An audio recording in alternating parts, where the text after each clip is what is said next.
আপনি সামান্য কিছু সম্পদের মালিক হইলে এখান থেকে জাকাত দিতে হবে, শরীয়ত কিন্তু এটা বলে নাই। একটা স্ট্যান্ডার্ড আছে, এই মানে গেলে দিবেন। সেটা কত? সেটা গোল্ড আর সিলভার দিয়ে রাসূল সাল্লাল্লাহু আলাইহি ওয়াসাল্লাম দিয়েছেন। তো এখন আপনি কোনটা ধরে দিবেন? কেউ বলে গোল্ড দিব, কেউ বলে রূপা দিব। এখন আমি কি বলি?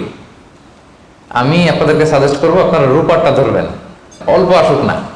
ধরেন আপনার 1000 টাকা জাকাত আসছে, তা আপনি যদি 1000 টাকা জাকাত দেন, এটা আপনার হৃদয়ে একটা প্রশান্তির কারণ হবে না যে আমি সম্মানিত জাকাত দাতা, আলহামদুলিল্লাহ। এবং এত বড় একটা ফরজ ইবাদতের লিস্টে যে আপনি ঢুকতে পারছেন, এটাও তো কম কিসে। কি বল, ফরজ হওয়ার শর্ত আছে, এই শর্তগুলো আমরা শুনব। 5টা শর্ত। প্রাইমারি শর্ত হচ্ছে নেসাব পরিমাণ সম্পদের মালিক হওয়া, আর এটা হাওলানিল হাওল, 1 বছর থাকা। এগুলো হচ্ছে প্রাইমারি শর্ত।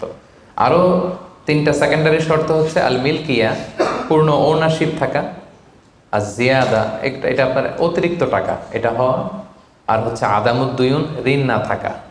এই 5টা শর্ত আমি ব্যাখ্যা করলে আপনি বুঝবেন। 1 নম্বর হচ্ছে নিসাব পরিমাণ সম্পদের মালিক হওয়া।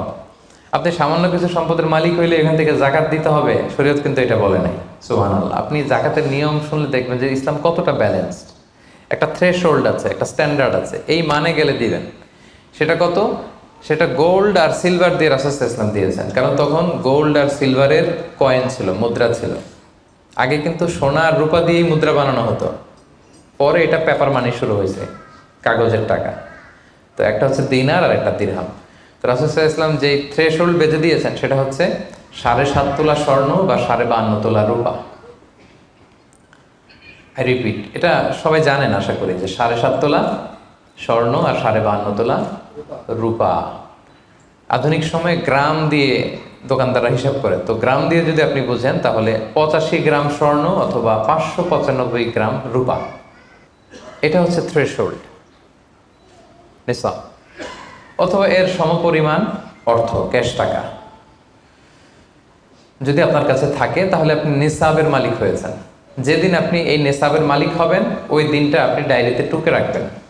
কারণ এটা যদি 1 বছর আপনার কাছে এরকম থাকে, 1 বছর পরে যে আপনি জাকাত দিবেন, কিভাবে দিবেন আমি সামনে বলবো। তো এই নেসাব নিয়ে একটা প্রবলেম আছে। প্রবলেমটা হচ্ছে 7.5 তোলা স্বর্ণ আর 52.5 তোলা রূপার দাম কিন্তু এক না। 52.5 তোলা রূপার দাম খুব কম, আর 7.5 তোলা স্বর্ণের দাম অনেক বেশি।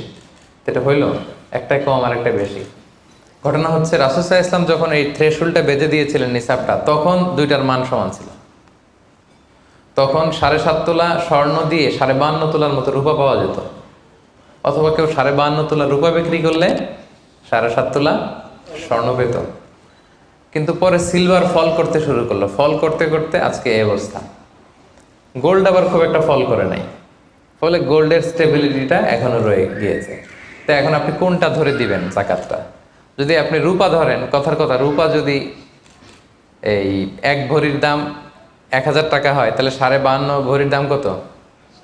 52,500 টাকা। কিন্তু স্বর্ণ যদি আপনি হিসাব করেন, 1 ভরি যদি 50,000 হয়, 7.5 ভরি কত? 3.5 লাখ প্লাস, তাহলে প্রায় 7 গুণ কম বেশি, তাই না? এটা নিয়েই হয়ে গেছে জটিলতা। তো এখন আপনি কোনটা ধরে দিবেন? অনেকে বলে না গোল্ড দিব, কারণ গোল্ড ফল করে নাই, এটার যে স্ট্যান্ডার্ড এটা এখনো বজায় আছে। এটা নিয়ে অনেক আলোচনা, আমি খুব সংক্ষেপে বলি। কেউ বলে গোল্ড দিব, কেউ বলে রূপা দিব। এখন আমি কি বলি? আমি আপনাদেরকে সাজেস্ট করবো আপনারা রূপারটা ধরবেন। রূপারটা ধরলে কি লাভ হবে জানেন? 2 দিকেই লাভ, আপনারও লাভ, যিনি নিবে আরও লাভ। রূপারটা ধরলে বেশি সংখ্যক লোক জাকাত দান করতে হবে, তাই না? আর বেশি সংখ্যক গরিব লোকও টাকা পাবে, কি বলেন? তো 2 পক্ষে লাভ হইল না। এখন প্রশ্ন করতে পারেন, হুজুর ও পাইছে, ওর লাভ, আমার লাভ কি? আপনার তো সবচেয়ে বড় লাভ, আপনি তো সওয়াব পাবেন আখিরাতে। এটা আমাদের বেশি দরকার না? কি বলেন? যিনি গ্রহীতা উনি পেয়ে লাভ, তার লাভ হইল, আর যিনি দাতা তিনি সওয়াব পেয়ে লাভবান হইলেন, তিনি সম্মানিত জাকাত দাতা হইলেন। অল্প আসুক না।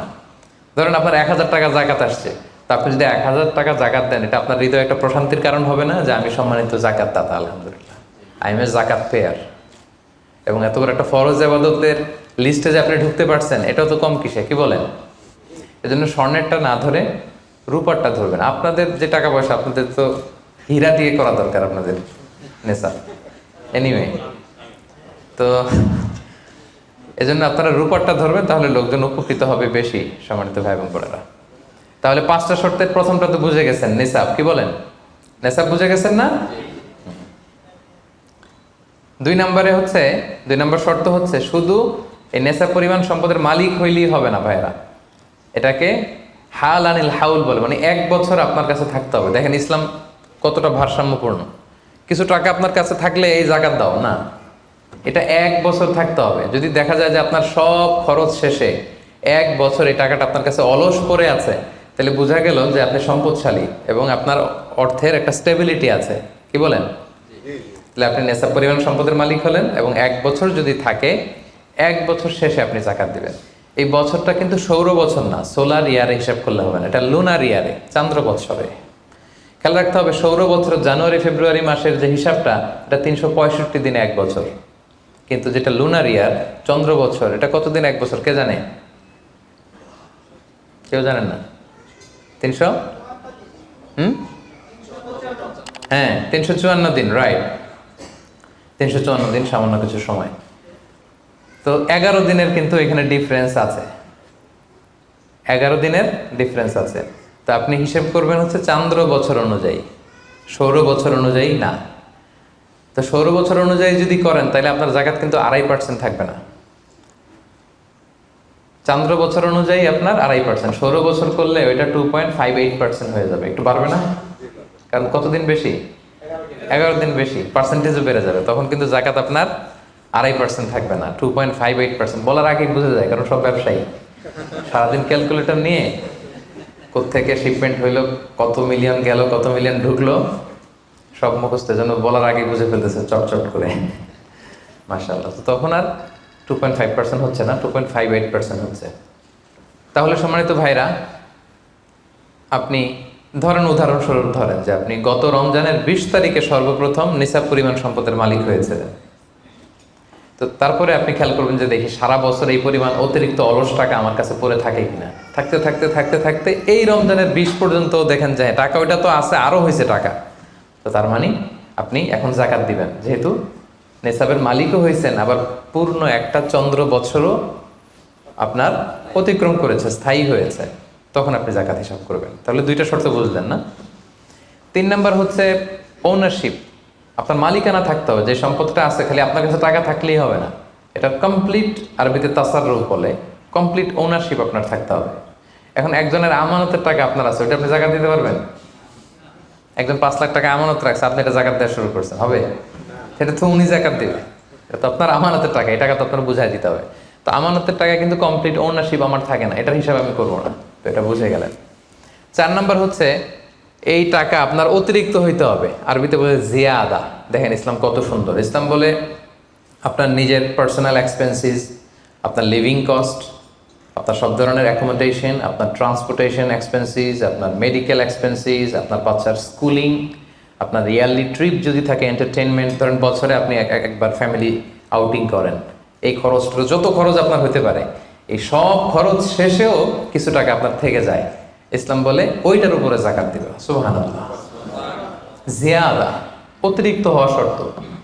আপনার লাগে, যদি আপনার এই টাকা লাগে, ওটা তো আপনি ইউজ করবেন। আপনার টাকার ব্যবহারের জন্য সবচেয়ে বেশি হকদার কে? আপনি নিজে। আপনার সব খরচ আলহামদুলিল্লাহ সুন্দরভাবে চলে, এরপরেও কি নিসাব পরিমাণ টাকা বছরব্যাপী যখন আপনার রয়ে গেল, ইসলাম বলে জাস্ট 2.5%। সুবহানাল্লাহ। তাহলে অতিরিক্ত হইতে হবে। সর্বশেষ শর্ত, 5টা শর্তের সর্বশেষ শর্ত হচ্ছে ঋণ থাকতে পারবে না।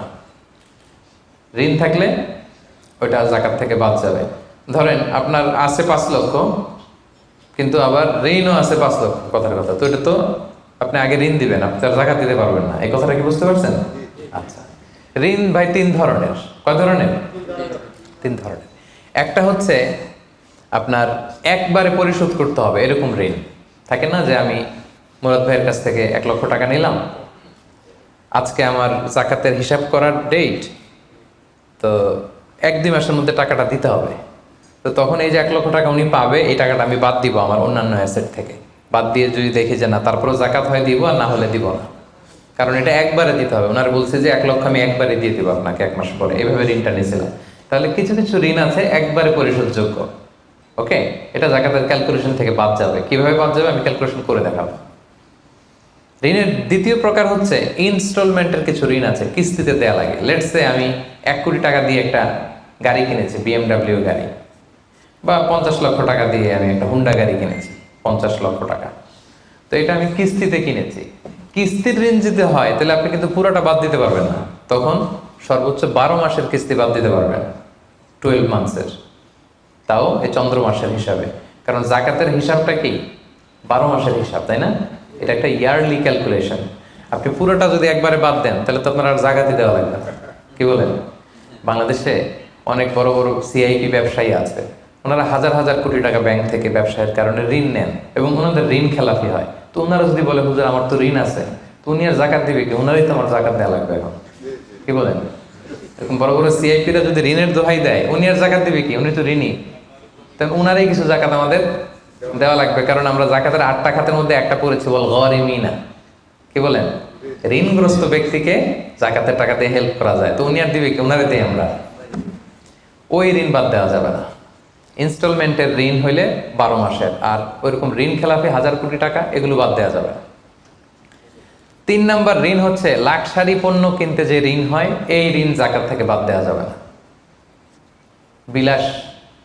বিলাসিতামূলক কিছু যদি আপনি কিনেন, আপনি একটা লাম্বরগিনি কিনলেন 10 কোটি টাকা দিয়ে, এটা আপনি জাকাত থেকে বাদ দিতে পারবেন? পারবেন না। তাহলে লাক্সারি আইটেমের যে ঋণ, এটা বাদ দেওয়া যায় না। তাহলে ঋণের ব্যাপারটা পুরোপুরি বুঝে গেছেন না?